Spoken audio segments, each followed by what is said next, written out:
Un dernier effort pour tenter d'arracher un accord. À moins de 3 semaines de la sortie du Royaume-Uni de l'Union européenne, Londres et Bruxelles entament d'ultimes discussions dans l'espoir d'éviter un no deal qui semble, à mesure que les jours passent, de plus en plus probable.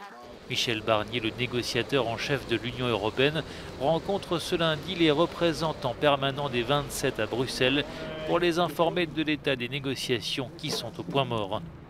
Elle bute toujours sur 3 points principaux: les droits de pêche, le règlement des différends commerciaux et les moyens de lutter contre la concurrence déloyale. Ce que nous voulons, c'est un accord qui respecte ces principes de fair play économique, ces principes de gouvernance aussi. Quand on dit la gouvernance, c'est quoi?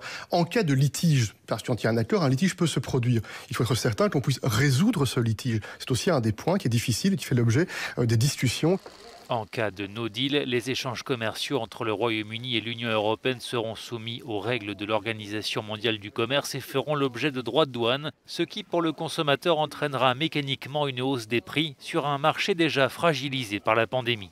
Cet expert n'est guère optimiste. Les discussions, dit-il, ne sont pas terminées, mais elles n'ont fait aucun progrès ces dernières semaines.